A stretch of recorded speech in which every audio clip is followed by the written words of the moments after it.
Բարև ձեզ, մեր պայքարն է եւ շարունակում ենք մեր զրույցների շարքը։ Հիշեցնեմ, որ այս վերջի մի քանի խոսակցությունը նվիրված է 2020 թվականի պատերազմին ընդառաջ Հայաստանի քաղաքական էլիտաների դիրքորոշմանը, այնպես ստացվեց, որ մենք այսպես մեկ ու մեջ հաղորդումը մեջ խոսում ենք մեկ իշխող էլիտաների դիրքորոշումից, մեկ ոչ իշխող, այսպես ասած, կամ ոչ իշխանական, այս տերմինը ոչ իշխանական իհարկե շատ անհաջող տերմին է, բայց ես հատուկ եմ տվյալ դեպքում օգտագործում ընդդիմադիրի փոխարեն, որովհետև մի քիչ ավելի լայն հասկացության մասին է, չեմ ուզում հենց ընդդիմադիրը շեշտեմ, այստեղ որովհետև ոչ միայն քաղաքական գործիչներ են, փորձագետներ են, այսպես ասած հանրային ինչ որ, այսպես ասած գործիչներ են, դրա համար այս ոչ այդքան հաջող տերմինը ոչ իշխող էլիտաներ օգտագործում են։ Ինչևէ, ես ճիշտ է, այդպես չեմ անկեղծ ասած պլանավորել, որ մեկ ու մեջ ենք խոսալու, բայց այդպես ոնց որ թեման ինքը թելադրեց, նյութը ինքը թելադրեց եւ այդպես ընթանում ենք եւ այսօր կան անցյալ անգամ էլի իշխողների հերթներ, այսօր փաստորեն ոչ իշխողների հերթն է գալիս եւ ամեն անգամ ես այստեղ պետք է զգուշացում անեմ, անկախ նրանից թե քանի անգամ եմ արել, որ այստեղ հանկարծ որտեվ կոնտեքստից դուրս, եթե ինչ որ մեկը նայի, օրինակ կոնկրետ այս խոսակցությունը, որը նվիրված է ոչ իշխող էլիտաներին, որպեսզի այնպիսի տպավորություն չստացվի, որ այստեղ ինչ որ մեկին այդ երկու կողմերից արդարացնում ենք, նման բան գոյություն չունի, ես բազմիցս իմ բոլոր հաղորդումներում շեշտել եմ, որ ոչ մի արդարացում ոչ մեկ էլ այստեղ չունի, բայց մենք պետք է մեր նպատակն է որպես հասարակություն օբյեկտիվ վերլուծական ճշմարտությունը իմանալ, վերջում նաև գնահատականը տալ եւ ի վերջո հասկանալ, որ այս անկեղծ հակադրությունները, որ մեզ պարտադրվում են իբր այդ տարբեր երկու ճյուղերի միջև, իրանք իրականում պատրանքային են եւ որևէ էական լուրջ հակադրություն չկա, սա է նաև մեր կարծում եմ նպատակը, սա տեսնել եւ հասկանալ։ Ինչևէ, այսօր ուրեմն ոչ իշխողների հերթն է, բայց Մինչև այդ բուն այսօրվա թեմային անդրադառնալը ես ուզում եմ նախորդ անգամ, քանի որ մենք խոսեցինք, հիշատակեցինք ուրեմն Ալիևի հայտարարությունը, մի կարևոր հայտարարություն, որը նա արել էր պատերազմին ընդառաջ, այդտեղ մի հատ կարևոր նրբերանգ կար, որը ես անցած անգամ մոռացա, բաց թողեցի, այսօր ուղղակի ուզում եմ դա լրացնեմ ու հետո անցնենք առաջ։ Այդ հայտարարությունը հիշեցնեմ, որ Ալիևը ասում էր, որ երբ որ 2018 թվականի այդ դեպքերը Հայաստանում տեղի ունեցան, իրենք, այսինքն Ադրբեջանը ընդհանուր առմամբ չեզոք դիրք գրավեցին եւ որևէ, այսպես ասած, սահմանում որևէ սրացում չեղավ իրենց կողմից եւ հետագայում ուրեմն պատմում են դրա մասին, թե Դուշանբեում ինչ են խոսել Նիկոլ Փաշինյանի հետ, այս ամեն ինչը մենք վերլուծել ենք, բայց կարևոր նյուանսը որը ես ցավոք մոռացա անցյալ անգամ, ուրեմն ինքը այսպես էր ձևակերպում, երբ Հայաստանում տեղի ունեցավ պետական հեղաշրջում, այսինքն նկատի ունի 2018 թվականի այդ այսպես կոչված հեղափոխությունը, ինքը այստեղ հեղաշրջում է արդեն ձևակերպում, իր բացասական վերաբերմունքն է ցույց տալիս, բայց դա չի էական է, ասում է Ադրբեջանը դրան չեզոք վերաբերվեց, մենք չենք պատրաստում իրավիճակից օգտվել, մենք ապրում ենք հույսով, որ նոր կառավարությունը կուղղի նախկին սխալ քաղաքականությունը։ Այստեղ ինչն եմ ուզում հավելեմ, այս մենք ապրում ենք հույսով հատվածը ինքը շատ հետաքրքիր է իրականում, որովհետև իսկ ինչից էր գալիս այդ հույսը, այստեղ կարևոր հարց է ծագում։ Մենք կարող ենք ենթադրել օրինակ, որ Ալիևը ուղղակի այդպես ինքն իրանով ինչ որ, չգիտեմ, կամ իրավիճակը վերլուծելով, կամ հասկանալով, կամ չգիտեմ, ինչ որ ուղղակի ինչ որ այլ բանի հիման վրա հույս ուներ, բայց կարծում եմ դա այդքան էլ համոզիչ չի։ Այսինքն, այստեղ լուրջ հարց պետք է մենք տանք, որտեղից Ալիևի պես գործչին, պետական գործչին, բավականին փորձառու արդեն եւ ամենևին էլ ոչ այսպես ասած ռոմանտիկ այդ հույսը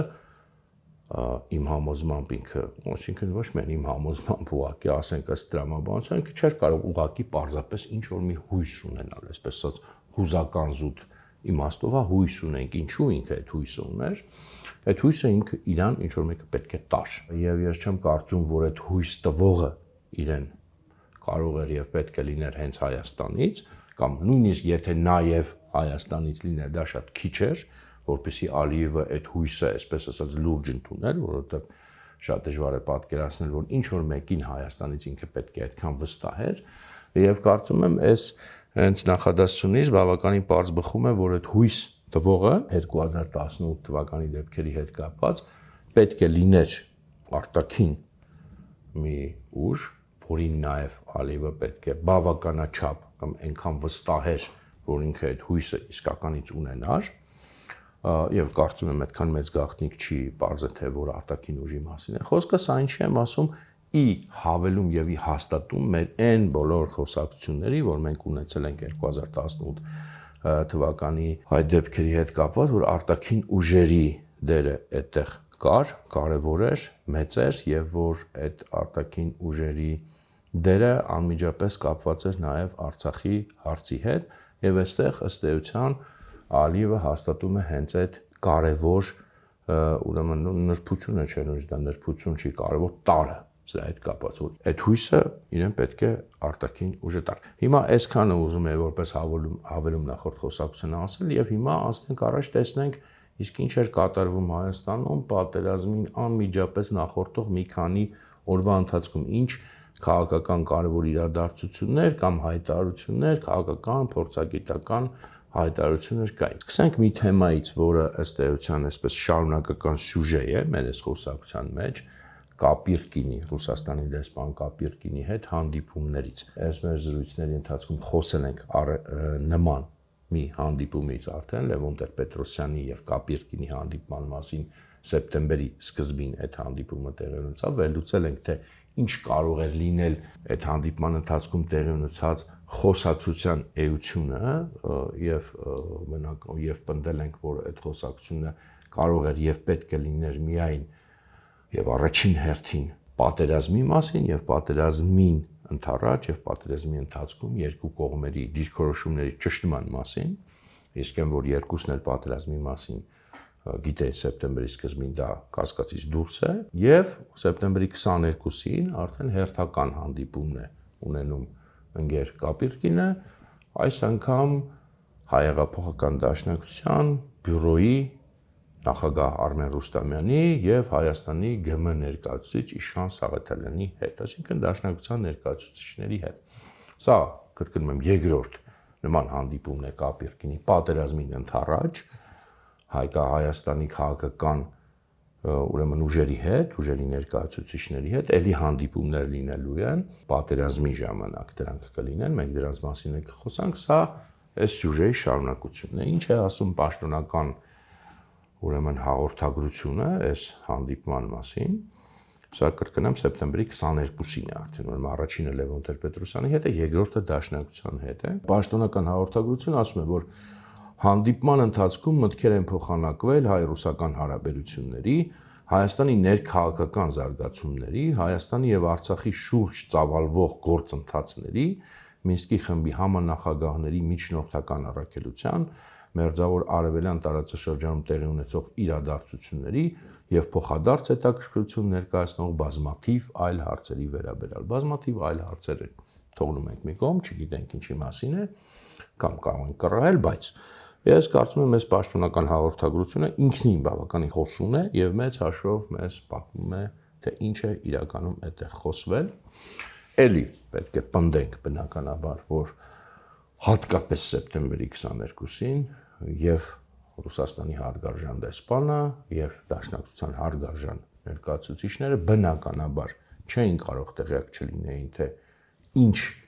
է սպասվում, ինչ է հասունանում, կարծում եմ նաև ժամկետներն էին պատկերացնում եւ հասկանում, պատերազմի մասին է բնականաբար խոսքը, բացառել կարող ենք իհարկե, որ նման կարգի գործիչները, պաշտոնյաները պատերազմից ընդամենը 5 օր առաջ չէին իմանում արդեն, որ պատերազմը հասունանում, պատերազմը սկսվելու օրերի հարց է դա, եւ բնականաբար այս հանդիպումը միայն ու միայն կարող է բացատրվել եւ հասկանալի լինել այս կոնտեքստում։ Այսինքն կողմերը հանդիպել են քննարկելու համար համատեղ դիրքորոշումները, բնականաբար ինչի համար են հանդիպել, համատեղ դիրքորոշումները պատերազմին ընթառաջ եւ մնացածը այստեղ տեքստում բացվում է բնականաբար դա ասում են Հայաստանի եւ Արցախի շուրջ ծավալվող գործընթացների, սա բնականաբար պատերազմի մասին է եւ այստեղ բայց ինչն է հետաքրքիր, որ բացի այս Հայաստանի եւ Արցախի շուրջ գործընթացների մասին, Հայաստանի ներքաղաքական զարգացումների, սա ուշագրավ է, որովհետեւ ինչ ներքաղաքական զարգացումներ, երբ որ երկու կողմերն էլ գիտեն, որ սպասվում է պատերազմին ընթառաջ կամ պատերազմի կոնտեքստում, այն էլ այդպիսի պատերազմի կոնտեքստում ներքաղաքական զարգացումների մասին խոսելը բավականին տարօրինակ է, այն էլ օտարերկրյա դեսպանի հետ, բայց պարզ է այստեղից արդեն մոտավորապես, այսպես ասած, այն ծրագիրը, որը քննարկվում է, սա շատ չի տարբերվում, կարծում եմ, այն ծրագրից եւ այն խոսակցությունից, որը քննարկվել է մինչեւ այդ Լևոն Տեր-Պետրոսյանի հետ, հետո կքննարկվի նաև այլ քաղաքական ուժերի հետ, նույն Կապիրկինի կողմից, պարզ է, որ այս երկուսը կապվում են միմյանց հետ, պատերազմ եւ ներքաղաքական զարգացումներ, իհարկե բնական, նորմալ, սովորական իրավիճակը նա է որևէ պետության մեջ, որևէ քաղաքական ուժ, պետականամետ քաղաքական ուժ պատերազմի ժամանակ ներքաղաքական հարցերը մի կողմ է թողնում, պաշտոնական հայտարարություններում նման բան Հայաստանում էլ տեղի ունեցավ, բայց այստեղից մենք տեսնում ենք, որ մի կողմ չեն թողված այդ հարցերը եւ քննարկում են օտարերկրյա դեսպանի հետ ներքաղաքական զարգացումները պատերազմին ընթառաջ, դա նշանակում է մի պարզ բան, որ պատերազմի հետ կապված իրենք պատկերացնում են եւ տեսնում են եւ ծրագրավորում են եւ ճշտում են որոշակի ներքաղաքական զարգացումներ, որը դժվար չի կռահել ինչի մասին է խոսքը, էլի, այսինքն ամեն ինչ որ խոսում ենք, բնականաբար մենք չենք կարող հիմա ասենց փաստաթղթավորված ապացուցել։ Ժամանակը կգա, բնականաբար այդ փաստաթղթերն էլի հայտ կգան, բոլորս կտեսնենք նաև փաստաթղթերով, բայց պարտադիր չի դրան սпасել։ Մենք էլ այստեղ գիտական ակադեմիական ֆորմատով հանդես չեն գալիս, տրամաբանությունը եւ վերլուծությունը բավական է հասկանալու համար, թե ինչ է այստեղ տեղի ունենում, բնականաբար այստեղ խոսքը այն ծրագրի մասին է, որ պատերազմի արդյունքում լինելու են կամ ծրագրավորվում են որոշակի ներքաղաքական զարգացումներ եւ ինչ ներքաղաքական զարգացումների, ինչ ներքաղաքական ծրագրի մասին խոսք կարող է լինել պատերազմի կոնտեքստում, կարծում եմ, որ բավականին ակնհայտ է նաեւ այն հետագա իրադարձություններից, որ մենք տեսանք, բայց նույնիսկ եթե չտեսնենք միայն այս ուրեմն կոնտեքստից էլ բավականին պարզ պետք է լինի, որ խոսքը որոշակի, այսպես ասած, իշխանության փոխանցման մասին, այսպես ձևակերպենք, որը պետք է հետևանք լինի պատերազմի ռազմական գործողությունների, այսինքն այն ինչը որ ըստ էության փորձել արվեց անմիջապես հենց պատերազմից, ոչ թե պատերազմից հետո, հենց անմիջապես նոյեմբերի 9-ի 10-ի գիշերն էլ առաջին փորձը արեցին, այդ ուժերը հայտնի, սրա մասին պետք է խոսք լինի, սրա մասին պետք է պայմանավորված լինեին։ Այլ բան է թե ինչու այդ ծրագիրը չիրականացավ, ես կարծում եմ, որ ես չգիտեմ կոնկրետ ինչ ձևի ձևակերպումներով են այս խոստումները տրվել մեր ներքին այս ուժերին արտաքին ուժի կողմից, չեմ կարող ասել իհարկե ձևակերպումների մասին, չեմ կարող ասել թե ինչ հստակությամբ է դա ասվել, կարծում եմ ոչ բավականաչափ հստակությամբ, բայց այնպես որ իրենք հասկանան ուղղակի, որովհետև դա ընդհանրապես մեծ տերությունների եւ հատկապես Ռուսաստանի քաղաքական ավանդույթի մասն է այնպես ձևակերպել նման, այսպես ասած, խոստումները, որ մի կողմից դիմացինը ընկալի այնպես ինչպես պետք է ընկալի, բայց մյուս կողմից բռնվելու տեղ չլինի, այնպես որ ես կարծում եմ, որ մի օր երբ որ փաստաթղթերն էլ բացահայտվեն, դրանք լինելու են մի կողմից բավականին ակնհայտ տրամաբանության տեսակետից, բայց մյուս կողմից ոչ այդքան ակնհայտ, եթե բառացի փորձես հասկանալ։ Ինչու այդ տեղի չունեցավ, դե կարծում եմ, որովհետև իրականում այդ արտաքին ուժին, որ այդ խոստումները տալիս է, ինքը չէր էլ պատրաստում ի սկզբանե այդ խոստումները կատարել, բայց իրեն պետք էր այդ խոստումները տալ, որպեսզի հավելյալ շահագրգռի ուրեմն այս մեր ներսի այս գործիչներին, ուժերին, խմբերին, որ այս արտաքին ուժին պետք էր, իսկ թե իրականում իրանք ինչ ծրագրեր ունեն եւ իրականում տեսանք, որ երբ որ իրավիճակը հասունացավ եւ այդ խոստումները, այդ պլանը պետք է իրականանար, նույն Ռուսաստանը մեծ հաշվով դրան չաջակցեց եւ ինչու չաջակցեց, դա էլ մենք կփորձենք խոսել հետագայում։ Խոսքը ճիշտ մոտավորապես նույն այն ծրագրի մասին է, որը նաեւ 1920 թվականին, այսինքն այս դեպքերից 100 տարի առաջ տեր ունեցավ, այսինքն պատերազմ եւ հետո իշխանության փոփոխություն, ոնց որ 1920 թվականի հայ-թուրքական պատերազմից հետո տեղի ունեցավ Հայաստանի սովետականացումը, իհարկե կարևոր տարբերություններով, կարևոր տարբերություններից առաջինը նա էր, որ 1920 թվականի դաշնակցությունը իրադարձությունների բարիկադի մի կողմում էր, իսկ այստեղ մյուս կողմում է, երևի չգիտեմ պատմությունից իրենք այդպես են փորձել դասեր քաղել եւ որոշել են այս անգամ այսպես ասած հաղթողի իրենց պատկերացման հաղթողի կողմը բռնել, բայց այս անգամ էլ բախտները չի բերել, այս անգամ էլ ճիշտ ընտրություն չեն կատարել եւ մյուս կարևոր տարբերությունը, որ իրական հեղաշրջում տեղի չունեցավ պատերազմի արդյունքում եւ ամենայն հավանականությամբ ոչ էլ պետք է տեղի ունենար, այստեղ խոսքը արդեն տվյալ դեպքում 2020 թվականին ոչ թե իրական ծրագրի մասին էր, այլ ավելի շուտ այդ ծրագրի պատրանքի մասին էր։ Բայց ամեն դեպքում սա ապագայի մասին է, իսկ Կապիրկինի հետ հանդիպումների այս թեման մենք դեռ կշարունակենք, այս սյուժեն շարունակական է, հիմա հասնենք առաջ եւ խոսենք ներքաղաքականի էլի մասին, որպեսզի ամրապնդվի այն ինչ որ այստեղ ասացինք, հետաքրքիր է, որ այդ նույն գրեթե օրերին 1-2 օրվա տարբերությամբ հիմա ես չեմ կարող հստակ հիշեմ, սա սեպտեմբերի 22-ին էր, մոտավորապես հենց այդ նույն օրերին, ասենք սեպտեմբերի 21-ին, թե 22-ին կամ 23-ին, այդ ուրեմն տարբերությամբ հայտարարություն տարածվեց 3 կուսակցությունների կողմից, ուրեմն Բարգավաճ Հայաստան, Հայրենիք, որը Վանեցյանի կուսակցությունն է, գիտեք Արթուր Վանեցյանը, եւ Հայեղափոխական դաշնակցության կողմից հաղորդագրություն է ուրեմն տարածվում, որ հոկտեմբերի 8-ին Ազատության հրապարակում իրենք հրավիրում են համապետական հանրահավաք։ This էլ է շատ հետաքրքիր, որովհետեւ էլի մենք պետք է հասկանանք եւ պատկերացնենք, որ սեպտեմբերյան այդ օրերին, դա սեպտեմբերի վերջն է արդեն, այսինքն էլի հիշեցնեմ, պատերազմին մնացել է հաշված օրեր, այդ ուժերի ներկայացուցիչները չէին կարող չիմանալ, որ սպասվում է պատերազմ եւ դա օրերի հարց է եւ եթե իրենք հոկտեմբերի 8-ին հանրահավաք են նշանակում, այսինքն դա ենթադրվում է, որ իրենք չեն պատկերացնում, թե ինչ է սպասում, որտեղ պարզ է, որ պատերազմի ժամանակ հանրահավաք իրենք նույնիսկ իրենք չեն կարող անել կամ պատկերացնել, բայց իրենք դա անում են, այստեղ առաջին հերթից տրամաբանության խախտում է։ Բայց էլ եմ ասում, մենք չենք կարող կասկածել, որ այս ուժերը գիտեին ինչ է տեղի ունենում, բայց չնայած դրան իրենք չգիտես ինչու, ճակերտավոր չգիտես ինչու, առաջին հայացքից տրամաբանությանը հակառակ հայտարարում են հանրահավաքի օր, հոկտեմբերի 8-ին։ Եվ հետաքրքիր է, այդպես սա նյուանս է, բայց հետաքրքիր է, որ այդ հայտարարության մեջ իրենք 2018 թվականի այդ շարժումը շատ դրական են գնահատում, 2018 թվականի գարնանը համաժողովրդական շարժումը ստեղծեց երկրի զարգացման որակապես նոր հնարավորություններ, չգիտեմ, հանրության մոտ ձևավորվեց արատավոր բարքերը, պատմության գիրքն ուղարկելու, երկրում արդարություն հաստատելու, չգիտեմ, եւ այլն, այսպեսի սիրուն բաներ են ասում, ու ինչ որտեղ ֆորմալ իմաստով կարելի է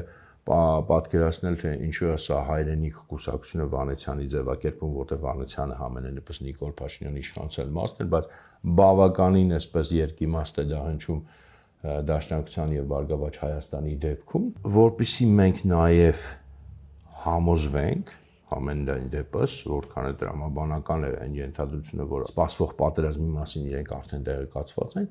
որպեսզի համենայն դեպս մի փոքր համոզվենք, տեսնենք, թե ինչ է սեպտեմբերի 22-ին ասում Բարգավաճ Հայաստանի ներկայացուցիչ, այդ ժամանակ Բարգավաճ Հայաստան խմբակցության, ԱԺ խմբակցության քարտուղար Արման Աբովյանը, նա սեպտեմբերի 22-ին ասում է, որ Թուրքիայի, Ադրբեջանի նախագահները, ինչպես նաև երկու երկրների արտգործնախարարները, նրանց ռազմական վերնախավը շատ ակտիվ կերպով անցկացնում են ռազմական սադրանքների հնարավոր վերականգնման տեղեկատվական նախապատրաստություն։ Սա իհարկե բավականին այսպես բարդ ու խուճուր ձևակերպված նախադասություն է, բայց որից պարզ է, որ իրենք հասկանում են եւ պատկերացնում են, որ ռազմական գործողություններ կամ չգիտեմ սադրանքներ են նախապատրաստում, այսինքն իրենք իրոք տեղյակ են, հասկանում են ինչ է կատարվում, բայց չնայած դրան հոկտեմբերի 8-ին նախապատրաստում են հանրահավաք։ Եվ այստեղ իհարկե կապը նաև տեսնում ենք, որ այդ Կապիրկինի հետ հանդիպմանը մի կողմից քննարկվում է փաստացի պատերազմը, Արցախի շուրջ իրավիճակը եւ մյուս կողմից ներքաղաքական զարգացումները եւ ինչ ներքաղաքական զարգացումներ են քննարկվում։ Հիմա այստեղ ինչու այդուհանդերձ հոկտեմբերի 8-ին իհարկե հետո պատերազմի երբ որ սկսում է իրենք դա բան են անում, չեղարկում են, բայց ինչու հոկտեմբերի 8-ին ես այստեղ բավականին այսպես վստահորեն կարող եմ ենթադրություն անել, որ եւ իրենց պատկերացմամբ եւ նրանց պատկերացմամբ եւ այն մնացած արտաքին ուժերի պատկերացմամբ, որոնց հետ իրենք ըստ էության համագործակցում են, ինչու հոկտեմբերի 8-ին, որովհետեւ իրենց պատկերացմամբ պատերազմը շատ ավելի կարճ պետք է տևեր, քան իրականում տևեց, մենք հետո էլի կփորձենք որքան հնարավոր է, դժվար է, բայց որքան հնարավոր է այս տեսակետը հիմնավորել, կարծեմ էլի մի անգամ գոնե սենց թեթև անդրադարձել ենք այս թեմայի եւ սա իմ կայուն տպավորությունն է դեռ 2020 թվականից եւ իրենց պատկերացմամբ հոկտեմբերի 8-ին մոտավորապես այդ պլյուս մինուս մի քանի օր պետք է արդեն պատերազմը ավարտված լիներ եւ ժամանակը գար արդեն այդ հանրահավաքային շարժման, այսինքն այն շարժման, որը պետք է պարտության արդյունքում գար փորձեր իշխանություն վերցնել, այդ հանրահավաքային շարժումը, այսպես ասած, իրենք արդեն նախապատրաստում են եւ սա այն ինչ որ իրենք նույն Կապիրկինի հետ էլ խոսել են, պատահական չի որ այս ցանկի մեջ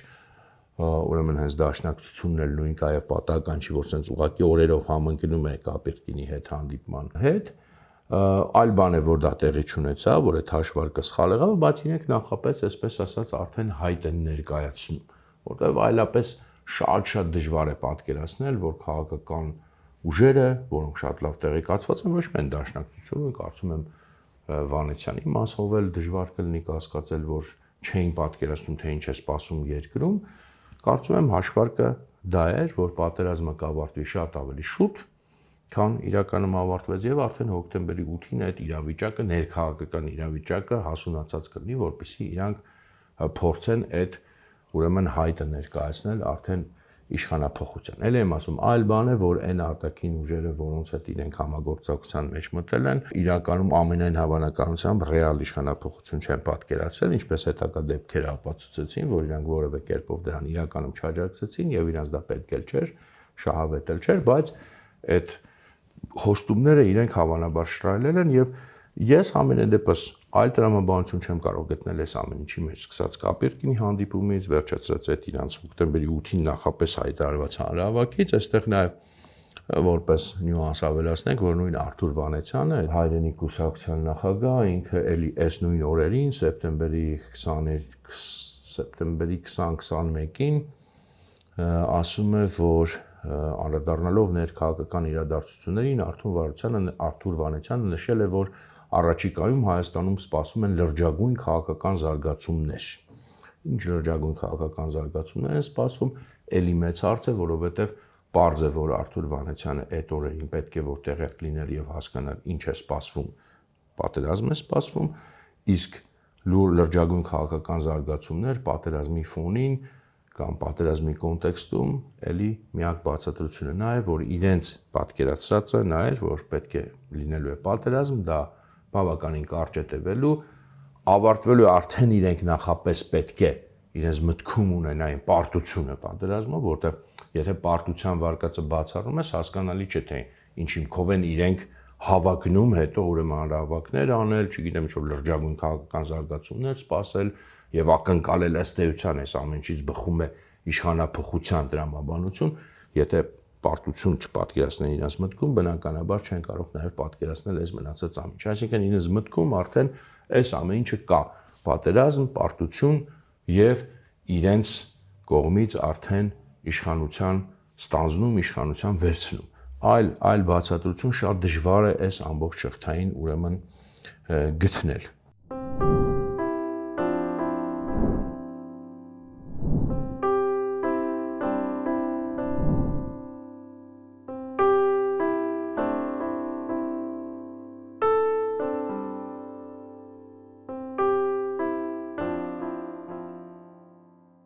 Հիմա մյուս հետաքրքիր ուրեմն զարգացումներին անդրադառնանք այդ օրերին արդեն Հայաստանում ըստ էության սկսվում է եւ նախապատրաստվում է այն քարոզչությունը, որը պետք է հնարավորինս ուրեմն հիմնավորի եւ ապացուցի, որ պատերազմի մեղավորը այդքան էլ Ադրբեջանը չի, այդքան էլ Ալիևը չի, եւ Հայաստանն է եւ Հայաստանի ղեկավարությունն է։ Հիմա այստեղ իհարկե էլի այդ կարևոր ուրեմն զգուշացումը ասեմ, շատ եմ սա բան արել, բայց էլի որպեսի կոնտեքստից դուրս չհասկացվի ասեմ, այստեղ բացարձակ էլի չկա խնդիր արդարացման, որտեղ իհարկե այդ քարոզչությունը ինքը ոչ թե ասում է Հայաստանն է մեղավոր, փորձում է ասել դե տեսեք Հայաստանի ղեկավարությունն է մեղավոր, բայց բնականաբար քարոզչական լեզվից թարգմանած դա նշանակում է Հայաստանը մեղավոր է, Ադրբեջանը մեղավոր չի, այստեղ արդարացման խնդիր չկա, որտեղ էլի հիշեցնեմ, որ պատերազմից հետո հատկապես Հայաստանի ուրեմն ղեկավարը ինքն իր վրա այդ մեղքը մեծ այսպես ասած հաճույքով վերցրեց եւ մի բան էլ սրեց եւ դա վկայում է ընդհանրապես նրա մասին, որ հենց իր համար դա մեծ խնդիր չի, որովհետեւ դա նույն տրամաբանության մեջ է տեղավորվում, նույն արտաքին ուժերի ըստ էության հաջողանալու կամ իրենց պատվերը կատարելու խնդիր է։ Մենք խոսել ենք քարոզչական պատերազմի նպատակների մասին եւ ասել ենք, որ դրանցից կարևորագույններից մեկը նա է, որպեսզի ուրեմն ապացուցվի, որ պատերազմի մեղավորը Հայաստանն է եւ հնարավորինս արդարացվի Ադրբեջանը, նաեւ նրան հովանավորող արտաքին ուժերը եւ խոսել ենք դրա մասին, որ շատ կարեւոր է, որ դա ոչ թե այսինքն որպեսզի դա արդյունավետ լինի ոչ այդքան հենց Ադրբեջանի կողմից դա պետք է պնդվի, իհարկե նաեւ Ադրբեջանի կողմից, բայց շատ կարեւոր է, որ դա նաեւ հայ հանրության մեջ հայկական իսկ այսպես ասած գործիչների, փորձագետների կողմից պնդվի եւ մենք գիտենք, որ դա դրանում բավականին հաջողության են հասել եւ այսօր դա ագին sense տարածում ունի, բայց պետք է հասկանանք, որ պատերազմին ընդառաջ ամենևս դա սկսվել է իհարկե պատերազմին ընդառաջ եւ հիմա օրինակները կտեսնենք, բայց պետք է հասկանանք, որ այդ օրերին, այդ ժամանակ դա իհարկե sense այն առաջին պլանի գործիչների կողմից չի կարող ձևակերպվել, դա պետք է սկսվեր մի քիչ ավելի այսպես այլ մակարդակում, ավելի շուտ փորձագետների կողմից, որոնք գուցե լայն հանրությանը այդքան հայտնի չեն, բայց համենայնպես քաղաքական շրջանակներում, փորձագիտական շրջանակներում անուն ունեն։ Այսպես ասած, քարոզչական նախապատրաստությունն է, բայց կարևոր է, որ արդեն իրականում ավելի շուտ էլ է սկսվել, բայց կարևոր է, որ այս նախապատերազմյան օրերին այս քարոզչությունը, այս հիմնավորումը նախապես սկսվում է Ալիևի արդարացումը, Ադրբեջանի արդարացումը եւ պատերազմի մեղքի ուրեմն տեղափոխումը դեպի Հայաստան։ Անվանապես եւ ֆորմալ թիրախավորելով Հայաստանի ղեկավարությանը, բայց տվյալ դեպքում դա նշանակություն չունի, քարոզչական պատերազմի մեջ դա նշանակություն չունի, որովհետեւ այդ ղեկավարները ներկայացնում են պետությունը եւ պետության վրա է բնականաբար այդ մեղքը բարդվում։ Ուրեմն մի քանի հետաքրքիր օրինակ բերեմ։ Այստեղ ես ճիշտն ասած մի քիչ վստահ չեմ, որքանով ճիշտ է անունները տալես մարդկանց, որովհետեւ երբ որ անունները տալիս ես, անունների վրա են կենտրոնանում եւ քանի որ խոսքը տենց առաջին պլանի կարևոր քաղաքական գործիչների մասին չի, փորձագետների եւ որոշ չափով գործիչների մասին է, ես կարծում եմ այդքան կարևոր չի, որ ես հիմա անունները տամ եւ էլի կենտրոնացում չլինի անունների վրա, կարևորությունը տեղ չլինի, որովհետեւ նաեւ օրինակները, այսպես ասած, կամայական են, շատ օրինակներ կարելի է բերել, ես 2-3 հատ եմ ընտրել այստեղ, կարևորը այստեղ թե ինչ է ասվում։ Ուրեմն դրա համար պայմանականորեն կոչենք ուրեմն փորձագետ X, փորձագետ Y, փորձագետ Z եւ տեսնենք թե ինչ են ասում։ Ուրեմն սեպտեմբերի, սա էլի խոսքը սեպտեմբերի 24-25 այդ անմիջապես պատերազմի նախորդող օրերի մասին է, փորձագետ X-ը գրում է ուրեմն, էլ եմ ասում, այս փորձագետները լայն հանրությանը գուցե շատ հայտնի չեն, բայց իրենց այսպես ասած դաշտում հայտնի մարդիկ, այսինքն տենց շատ պատահական կերպարներ էլ չեն։ Մի բան էլ միջև այդ ավելացնեմ, ուրեմն այս Ալիևի հայտարարության կոնտեքստում է, փորձում են մեկնաբանել, հա, այն նույն հայտարարությունը, որի մասին խոսում ենք։ Եվ ինչ է ասում ուրեմն փորձագետ X-ը, Ալիևը որպես կանոն սուտ չի խոսում։ Հետաքրքիր, սա հայկական փորձագետ է ասում, եւ տեսակետները շատ ուղիղ եւ անկեղծ է շարադրում, բնավորությամբ ուղղամիտ է։ Եվ շարունակում են դեռ հիմա մեզ դեպքում այդքան էական չէ, ինչ է շարունակում, այս հատվածն է կարևոր, Ալիևը անկեղծ եւ ուղղամիտ մարդ է։ Հիմա այստեղ էլի նույնիսկ կարևոր չի, որքանով է Ալիևը անկեղծ եւ ուղղամիտ մարդ։ Եվ ես էլ օրինակ անցյալ զրույցի ժամանակ ասի, որ այն ինչ որ Ալիևը այդ հայտարարության մեջ ասել էր, հավանաբար լավ էլ ճիշտ է, բայց սա չի էականը։ Էականը կոնտեքստն է, որում դա ասվում է եւ պատերազմին ընդառաջ մեզ չգիտես ինչի հայկական փորձագետը փորձում է այդ միտքը հաղորդել, որ գիտեք ինչ Ալիևը տենց սուղամիտ մարդ է, բնավորությամբ անկեղծ է, ուղիղ է խոսում եւ այլն, նպատակը սրա։ Նպատակը սրա բնականաբար մեկն է։ Ալիևին անուղղակիորեն, իհարկե ուղղակիորեն ոչ, ուղղակիորեն ինքը չի անում, դա անուղղակիորեն արդարացնել։ Եվ ինչն է հետաքրքիր այստեղ, որ պետք է մեր այս վարկածը հաստատի, փորձագետ Y-ը նաև քաղաքական գործիչեր կարող ասել, որտեղ կուսակցություններ ունի կամ ուներ համենայնիվս, հիմա չգիտեմ ունի թե չէ, եւ այնպես չի որ այդ երկու փորձագետները ասեն շատ մոտ ընկերներ են կամ բան, գրեթե նույնն է բնդում, էլի նույն օրերին եւ ասում է Ալիևը ճիշտ ու անկեղծ էր։ Երբ որ արդեն էլի այս նույն ձևակերպումն ենք ըստ էության տեսնում երկու տարբեր ուրեմն այսպես ասենք փորձագետների, գործիչների կողմից պատերազմին ընթառաջ, իհարկե ով որ քիչ թե շատ պատկերացնում է տեղեկատվական, չգիտեմ, գործողությունների, չասեմ նույնիսկ պատերազմների, քարոզչական օպերացիաների տրամաբանությունը, հասկանում է, որ նման այսպես ասած ձևակերպում երկու իրարից անկախ գլուխներում տես պատահական չի հայտնում։ Այսինքն այստեղ բավականին պարզ է, որ մենք գործ ունենք նախապես տրված ձևակերպման հետ, որը պարզապես տարածվում է արդեն տարբեր փորձագետների կողմից, այսինքն մի ինչ-որ տեղ դա որոշվել է, որ այս թեզը քարոզչական պետք է մղվի դաշտ, ինչ նպատակներով էլի կարծում եմ նույնիսկ չարժի շատ բացատրել եւ սկսում է ուրեմն տարածվել։ Այսինքն նախապես արդեն հայ հասարակության մեջ հող են նախապատրաստում, որ իրականում դե այդքան էլ մեղավոր չի Ալիևը, որը հասկանում եք, որ որքան ինքը իրանով ասես մեղմ ասած ուշադրության արժանի երևույթ է, որ Հայաստանում ում դառն է կտրվել պատերազմից մի 3 օր առաջ, 2-3 օր առաջ, մեզ պատմել եւ բացատրել նրա մասին, թե ինչքան ուղղամիտ անկեղծ մարդ է Իլհամ Ալիևը։ Հիմա տեսնենք, թե ինչպես է այս թեման զարգանում, որտեղ սա միակ բան է, չի, հա, ինչպես է թեման զարգանում եւ ինչպես են փորձում նախապես ուրեմն արդեն ընդհանրապես Ալիևից հանել պատերազմ սկսելու մեղքը, այս նույն փորձագետը, այն առաջի փորձագետը, փորձագետ X-ը 1 օր անց կամ 2 օր անց գրում է էլի մի հատ այնպես գրառում է անում Facebook-ում, այստեղ կապ չունի որտեղ է անում իդեպ, հա, որովհետեւ Facebook, որ ասում են կարող է մարդիկ մտածեն դե այդպես անլուրջ տեղ է, բայց դե փորձագիտական կարծիք է, որը հետո իդեպ տարածվում է մամուլով, ցանցով, այդ մենակ Facebook-ում չի մնում։ Բնականաբար ցանցը տեղեկատվական սա սկսում է տարածել, ով որ պետք է բնականաբար, ուրեմն ինչ է ինքը ասում է, որ Ալիևի կլանը միշտ խուսափել է պատերազմից եւ համանաձայնել է վարել անիմաստ բանակցություններ։ Ընդ որում հիմնավորում է այսպես, ասում է դե ոչ միայն կորուստների դեպքում, որտեղ ինքը վախեցել է, որ կորուստների դեպքում իշխանությունը կկորցնի, այլև նաեւ հաջողությունը պատերազմում իբր Ալիևենց ձեռ չի տվել եւ դրա համար իրենք խուսափել են պատերազմից, որովհետեւ հաջողությունների դեպքում հերոսացած ռազմական հրամանատարներ ի հայտ կգան, որոնք իշխանության հայտ կներկայացնեն։ Մի հեքիաթ իհարկե, բայց ուզում ասի, որ Ալիևը ուշադիր լինենք, ինքը ընդհանրապես միշտ խուսափել է պատերազմից, չի ուզել պատերազմ, որտեղ ոչ միայն կորուստներից, այլև հաջողություններից է վախեցել, բայց այս պարագայում ինքը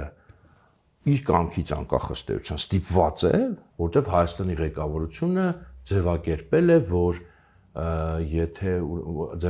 որ Ադրբեջանում նույնպես կարող է իշխանափոխության process ինքը նախաձեռնել, այսինքն Հայաստանից դա նախաձեռնվել, եւ դրա համար ասում է, որ Ալիևի կլանը փաստի առաջ է կանգնել եւ իշխանափոխությունը Ադրբեջանում չեզակացնելու համար արդեն իրեն ձեռ է տալիս ոչ թե զերծ մնալ պատերազմից, այլ ճիշտ հակառակը պատերազմ սկսել։ Այսինքն այստեղ մենք ինչ ենք տեսնում։ Փաստորեն, ու էլի հասկանում ենք էլի, որ հեքիաթ է, որ ասենք այդ Ալիևը այդքան վախեցել է իշխանափոխությունից, որ իբր Հայաստանը կարող է Ադրբեջանում իշխանափոխություն անել, որ ստիպված է պատերազմը սկսել, փոխել արմատապես իր դիրքորոշումը, որտեղ ինքը պատերազմ չի ուզեցել երբեք, բայց հիմա ուղղակի ստիպված է, եւ սա բնականաբար այլ բան չի, քան Իլհամ Ալիևի արդարացում բացահայտ գրեթե կարելի է ասել, եւ Ադրբեջանի ագրեսիայի բացահայտ արդարացում եւ փորձ այնպես այդ մեղքի սլակը ուղղել դեպի Հայաստան, որը բնականաբար անկասկած այստեղ կասկած լինել չի կարող, որ սա պատահականություն չի, քարոզչական պատերազմի մաս է եւ բնականաբար սա իհարկե պատվերը այս տեսակետի տարածման Հայաստանում բուն Ադրբեջանից չի եկել եւ չէր կարող գալ, բուն Ադրբեջանը խոսել ենք սրա մասին, այդքան ազդեցություն Հայաստանում չունի, որ կարողանա նման պատվերներ բարձր կլասի իրականացնել Հայաստանում, նույնիսկ եթե չգիտեմ միլիոններ ծախսի, չի կարող, դա մենակ փողով չի, այլ բնականաբար այս խնդիրը, այս պատվերը իջացվել է այլ տեղից, այլ արտաքին ուժից եւ այս կապը ստեղծվել է այդ արտաքին ուժի միջնորդությամբ եւ դրա պատվերով է միայն իրականացել Հայաստանում եւ միայն այդ դեպքում էր հնարավոր որ Հայաստանում նման քարոզչություն ընդհանրապես ծավալվել։ Սրան ուրեմն այս նույն տեսակետին ըստ էության երկրորդում է մի այլ փորձագետ, սա արդեն երրորդն է, կոչենք սրան փորձագետ Z, էլի դե անունը չեմ տալիս, շատ ուզենակ կարակ ասենք, չգիտեմ, ինտերնետում փնտրեք, տեսնեք, հասկանաք ովքեր են այս խոսքերից, այս կոնտեքստից, փորձագետ Z-ը, ուրեմն մի քիչ ավելի խուճուճ է ձևակերպում, այս մեկից մի քիչ փորձում է տարբերվել, բայց միտքը ըստ էության նույնն է եւ ասում է, որ պատերազմը, որը Ալիևը սկսում է, դա ոչ միայն Հայաստանի դեմ պատերազմ է, այլև անձամբ Հայաստանի ղեկավարի դեմ պատերազմ է եւ ուրեմն եւ Հայաստանը եւ Ադրբեջանը, այսինքն Հայաստանը ասելով Հայաստանի Հանրությունը պահանջում է այդ ղեկավարության հրաժարական, այսինքն այստեղ ստացվում է, որ Հայաստանի եւ Ադրբեջանի շահերը համընկնում են, պես է կոնտեքստից ստացվում, եւ արդեն մնում է Հայաստանի ղեկավարության ընտրությունն է խաղաղ գնա, Հայաստանի պահանջին ենթարկվի, թե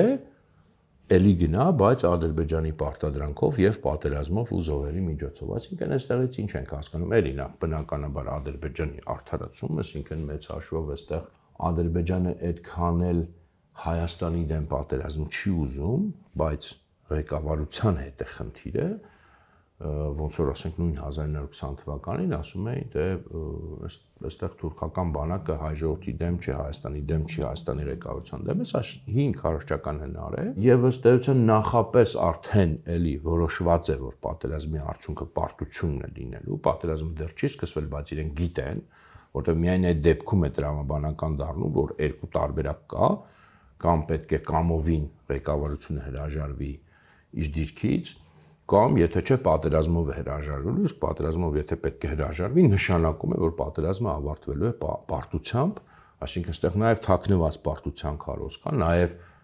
ինչ որ տեղից, այսպես ասած, վստահություն կա, այս մարդիկ պետք է վստահ լինեն, որ հենց այդպես պետք է ավարտվի, իսկ իրենք չեն կարող վստահ լինել, ինչ էլ հիմա ասեն, որ չգիտեմ վերլուծել են, չեն վերլուծել, վստահ չեն կարող լինել, եթե ինչ որ տեղից իրենց, այսպես ասած, չներշնչվի, չասվի,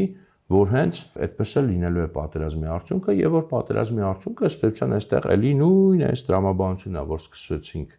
այն Կապիրկինի դաշնակցության հանդիպումից ներքաղաքական զարգացումներ, հետո հանրահավաք, այստեղ ըստ էության էլի նույն բանն է պնդվում, որ լինելու է պատերազմ